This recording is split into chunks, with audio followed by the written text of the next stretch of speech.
छोटी बहू। अम्मी, अरे आना बेटा, आजा आजा, हाँ बैठ।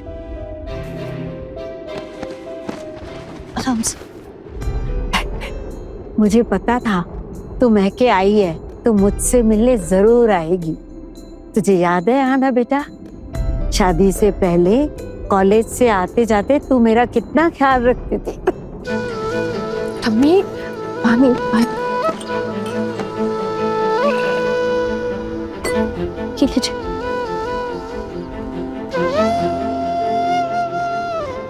तू रोज मुझसे मिलने आती थी, पाँव दबाती थी, और कौन सी दवाई कब लेनी है सब तू ही तो देखती थी ना बेटा। अरे आराम से, अपना ख्याल रखना प्लीज। आपकी तबीयत इतनी खराब कैसे हो गई? अरे क्या हुआ है, मुझे बूढ़ी हो गई हूँ, कुछ ना कुछ तो होता ही रहेगा ना। दवाई खा रही हूँ ना, कुछ दिनों में ठीक हो जाऊंगी। अच्छा बेटा, अपने ससुराल वालों के बारे में कुछ बता। ससुराल वालों के बारे में क्या पता? जैसे सबका ससुराल होता है वैसे मेरा भी है। वो सब तुझसे प्यार तो करते हैं ना। अरे तुझसे बिना प्यार किए कोई कैसे रह सकता है भला। जा जाकर छोड़ा इसे, इसकी तो शक्ल एक मिनट नहीं देखना चाहती मैं। सुन छोटू, जब तक इस लड़की के हाथों में मैं हथकड़ी नहीं पहना देता ना, मैं चैन से नहीं बैठूंगा। क्या हुआ, ऐसे हंस क्यों रही है? कुछ नहीं था मैं। ऐसे तू कितने दिनों के लिए आई है? पता नहीं, शायद हमेशा के लिए। चुप, कैसी अशुभ बातें करती है। अरे नई नई शादी हुई है अब तेरी, अब तो तेरी हंसी की गूंज चारों तरफ सुनाई देनी चाहिए। तेरे पति की प्यार के महक से जिंदगी का हर पल खूबसूरत लगना चाहिए। अच्छा, कब लौटेगी बता मुझे। अम्मी, मैं आपसे कुछ भी नहीं छुपाती हूँ, अपनी हर बात आपसे शेयर करती हूँ। सच कहूँ तो मुझे सच में नहीं पता मैं वापस कब लौटूंगी। ठीक है, कुछ दिनों के लिए ससुराल से छुट्टी मिली है ना? हमेशा के लिए छुट्टी मिल गई है अम्मी। आपको अभी सब बताऊंगी तो बहुत तकलीफ होगी, इसलिए धीरे धीरे सब बताऊंगी। माँ, आना का है? बेटा तुम निकल रहे हो? जी, निकलना तो था ही ना माँ। वैसे बारिश बहुत तेज हो रही है, समझ नहीं आ रहा कैसे निकलूं। ट्राम या बस देख ले माँ। वैसे इस मौसम में तो वो भी मिलना मुश्किल ही लग रहा है। आना कहाँ चली गई? आना अपने दोस्त के आ गई है, वो पायल आई थी ना, उसे के घर।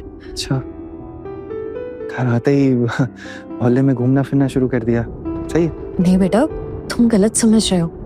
आना ऐसे के घूमने नहीं गई है। दरअसल पायल की दादी की तबीयत ठीक नहीं है तो उनसे मिलने गए।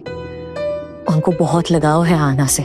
शादी के पहले ना आना ही उनका पूरा ख्याल रखते थे। उनको टाइम से दवाई देना, उनको चाय पिलाना, सब ख्याल आना रखते थे। दरअसल पायल की माँ नहीं है तो अपने दोस्त की मदद करने के लिए आना ये सब करती थी।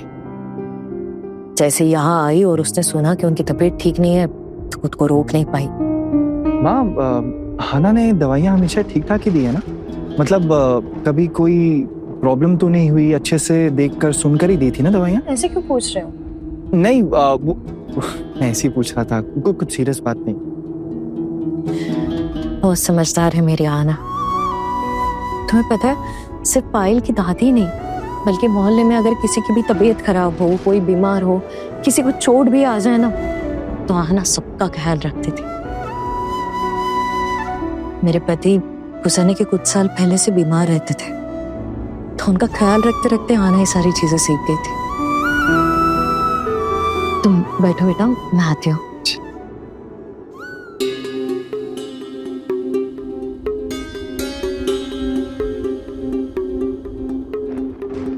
और इसी लड़की को, मेरी माँ को, गलत दवाई खिलाने के लिए घर से निकाला जा रहा है।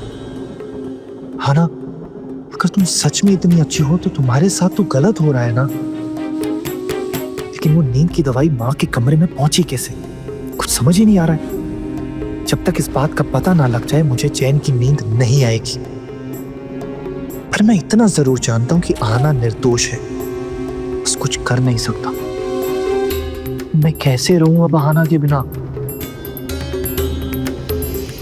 वैसे अच्छा किया जो तू आ गई। तेरे बिना ना जब से तू चली गई थी ना, तब से मैं बहुत अकेली हो गई थी। पर जब तक तू यहाँ पर है ना, हमें से मिलने रोज आना। अरे ये भी कोई बोलने की बात है? मैं जरूर मिलने आऊंगी आपसे, प्रॉमिस। बड़ी गुणी लड़की है तू। तेरी ससुराल वालों की किस्मत अच्छी है जो तुझ जैसी बहू मिली है उन्हें। अच्छा सुन, दामाद जी तेरी राह देख रहे होंगे ना, गुस्सा तो नहीं हो जाएंगे? नहीं तम्मी, वो गुस्सा नहीं करेंगे। बड़ा भरोसा है तुझे अपने पति पर। अरे नई नई दुल्हन को कौन डांटेगा भला?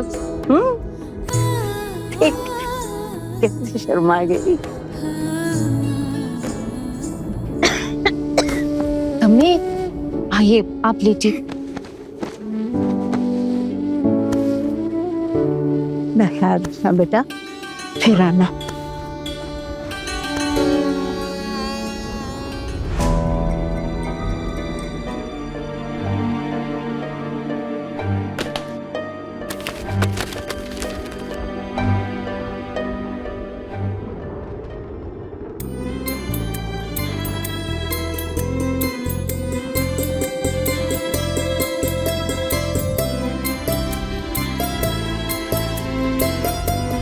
आहना बेटा, कहाँ रह गई थी इतनी देर? अर्जुन कब से तुम्हारी राह देख रहा है, और इतना भीगते हुए तम्मी से मिलने जाने की क्या जरूरत थी? 2-3 दिन होना यहाँ, कल चली जाती। माँ, तम्मी की तबीयत ना बहुत खराब है, बहुत ज्यादा। वो आने ही नहीं दे रही थी, कह रही थी दवाई खिला कर ही छुट्टी मिलेगी, इसलिए रुकना पड़ा। बस अभी उन्हें दवाई खिला कर ही आ रही हूँ। मैं तो जानती हूँ ना उनकी कितनी उम्र हो गई, अब ऐसे कैसे उन्हें छोड़कर आ जाती। और आप तो थी ना यहाँ सब कुछ संभालने के लिए। रुक, मैं अभी आई।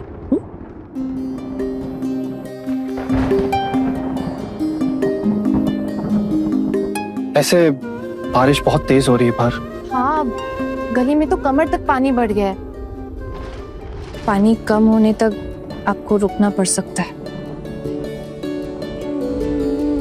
से मुझे कोई चांस लग नहीं रहा पानी कम होने का। बारिश रुक ही नहीं रही है, और आप देखो ना, आप भी तो पूरी भीग गई हो। हाँ, छतरी नहीं लेकर गई थी ना, इसलिए भीग गई। हाँ, पहले सर पोंछ ले, नहीं तो ठंड लग जाएगी। आजा, बैठ। हाँ ना, तू बैठ बैठ। अभी ये लड़की भी ना थोड़ा भी खुद का ख्याल नहीं रखती, सिर्फ दूसरों की सेवा करने में जिंदगी खत्म कर रही है खुद की। ओफो माँ, क्या तुम भी कुछ भी बोलती रहती हो? कहाँ मैं खुद का ख्याल नहीं रखती हूँ, दिन भर तो खुद के बारे में ही सोचती रहती हूँ। अपनी माँ से झूठ बोलोगी? हालत देख अपनी। अगर खुद का इतना ख्याल रखती थी आहना तो क्या ऐसे सूख जाते थे? हर वक्त दूसरों की तकलीफें सुलझाने में लगी रहती है। आहना, अब ये सब बहुत हो गया, अब सिर्फ अपना ससुराल वालों की सेवा पर ध्यान दे।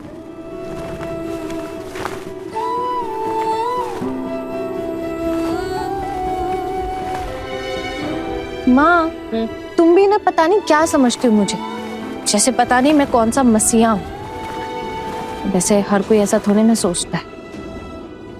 तुझसे ना बातों में कोई जीत ही नहीं सकता, मेरे पास इतना समय नहीं है। अब अच्छा बेटा, मैं पूरियां बना रही हूँ और उसके साथ आलू दम। तुम ना खाना खाकर ही जाना। मैं समदन जी से बात कर लूं? जी माँ, मैं भी आज रात यहीं रुकने की सोच रहा था। बारिश ही इतनी तेज हो रही है, सोचा कि सोच रहा हूँ यहीं रुक जाओ। मतलब? क्यों, मैं आपके घर नहीं रुक सकता? नहीं, मेरा मतलब है कि पहले आप अपने घर वालों से परमिशन ले लीजिए, उसके बाद अगर आपको रुकना है तो। वो मैं देख लूंगा। अरे नहीं नहीं बेटा, कोई बात नहीं है। उल्टा ये तो बहुत अच्छी बात है कि तुम रुक रहे हो, ये तो मेरी किस्मत है। और हाँ ना, तू क्यों टोक रही है? बेटा, पूरियां पसंद है ना तुम्हें? हाँ माँ, मुझे पूरियां बहुत पसंद है। वैसे हमारे घर में उतनी बनती नहीं, लेकिन अगर आप प्यार से गरम गरम तल के खिलाएंगी ना पूड़ियाँ तो मैं जरूर खाऊंगा। तुम रुको, मैं अभी गर्मा गर्म तल के लाती हूँ, ठीक है? माँ एक मिनट,